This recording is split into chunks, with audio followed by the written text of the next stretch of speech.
Doctor Mohammad Abdul Kader, medical officer, emergency medical officer, Sadar hospital Chuadanga.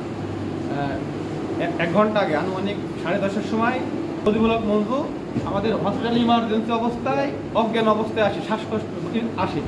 আমরা এসে ওনাকে মৃত অবস্থায় পেয়েছি, সিজি করে মৃত অবস্থায় পেয়েছি। গাড়ি